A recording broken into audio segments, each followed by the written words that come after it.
Hey family, welcome back to another episode of O to Be Whole with Camille Young.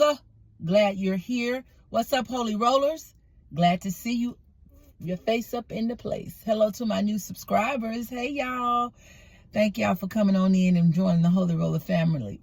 Look, we're gonna dive on in on today. I just wanted to talk about this really quickly. I guess if I had to give this episode a title, I would entitle it Emotional Decisions Will Get You in Trouble. Okay? Emotional decisions will get you in trouble. I was thinking about this because, people try to always categorize women as being extremely emotional beings, as if men aren't emotional. It's just not true. Now, are we many times a bit more emotional than men? Absolutely. But men, they get in their emotions and in their feelings too. So this is for men and women. You have to be very careful making emotional decisions simply because they will get you in trouble.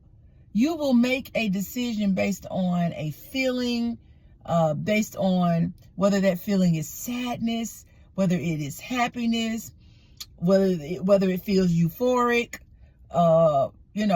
whether it makes you feel depressed. Y'all, an emotional decision will bring you down. I know so many people who have made, including me, I've made some emotional decisions that really cost me more than I wanted to pay sometimes, whether it was emotionally or whether it was with my time.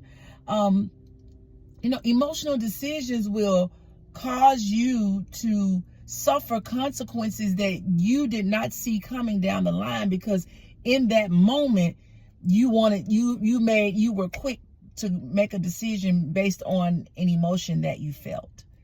Relationships have come together due to emotional decisions. Relationships have broken apart due to emotional decisions. I know of a particular couple where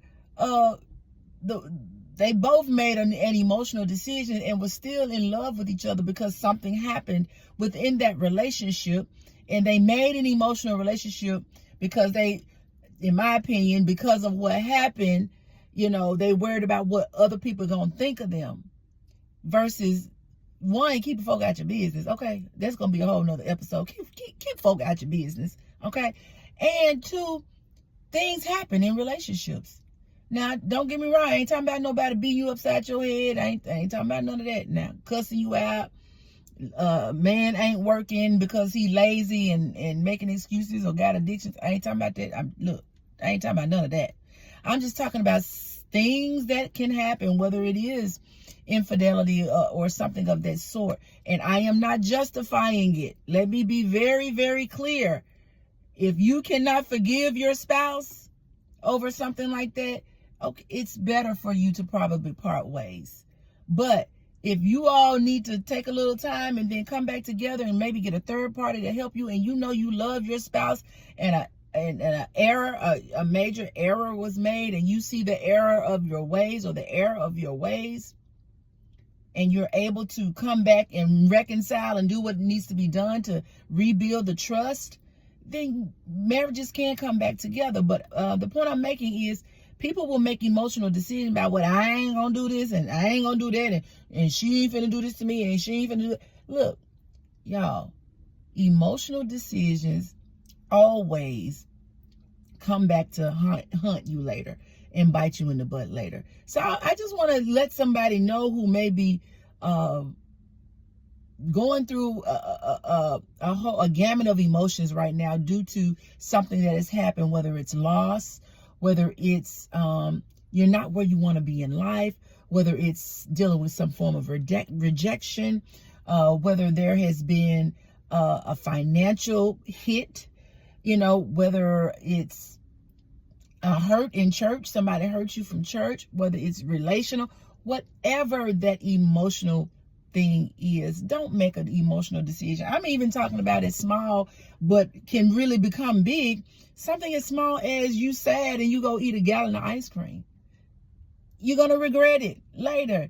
And it's going to show up on your body later. And over time, if you keep making emotional decisions and going to get a gallon of ice cream, or going to get you a big cake and eat it, or going to eat something that you know is not healthy for you, it's going to show up later. Okay? So that was just a something micro for you to recognize what the macro of it would be. That's a seemingly insignificant example that I provided, but the significance of it is, in the long run, you're going to gain a lot of weight and you're going to be unhealthy in your body. Okay? So there are things that are much on a much larger scale that, I could have given an example of, but don't minimize just the little small things, seemingly small things that can really explode and really change your life and make you, have negative outcomes later. All right. So we're doing it. We're not here at Oh to Behold. We're thinking things through. We're not making emotional decisions. When we are at a place where we want to make a decision, maybe you need to run it by somebody. Maybe you need to sit with it for a day or two before you make a decision. A week, a month, depending on how big that decision is. Maybe you need to sit with it for a minute, because you do not want to come back at a later time and then figure out that you moved too quickly and you made a poor choice. Okay? That's what we don't want to do. All right. And I this was on my mind. I was talking to somebody, and she was saying that she didn't want to make an emotional decision about something that she's wanting to do in her life. And I was just telling her, and I completely agree with her. Baby, don't feel pressured. Anytime you feel pressured to make a decision, that's the time to say, nope, well, I just have to suffer the consequences, because I'm not going to be pressured into making a decision. That's how car dealers get people to buy cars that they don't need, or the type of car that they need, get them to get a car the type of car that they don't need with pressure. Okay. Salesmen are great at putting people under pressure and making them feel obligated. So, I hope this helps somebody today. I do. I really hope this helps somebody to just slow down, recognize that, hey, I don't have to feel rushed to make a decision. And when you get to the point where you have to feel rushed to make a decision, either don't make it and say, hey, let me just back up. Or if it's you gotta, you just make the best possible decision in that moment. But I would venture to say most decisions that are rushed to when the emotions are high, they usually tend to not be the best decisions. Okay. So just think about that. All right. Look, thank you so much for joining me for another episode of Oh to Behold. Get your book at ohtobehold.com. Come on.com. Get your book today. Also, we have the concert, Young Sisters concert coming up, baby. It's right around the corner. Sunday, August the 24th at 2:00 p.m. at Full View Missionary Baptist Church, right there on 7100 Memphis Arlington Road in the Bartlett area. Come on. We're gonna have a good time. We're gonna have a wonderful time. So I hope to see you there. All right. Thank you so much for joining me, because you know what I'm about to do. I'm about to play them pickles and the balls. Yes. Until next time, I love you guys. God bless.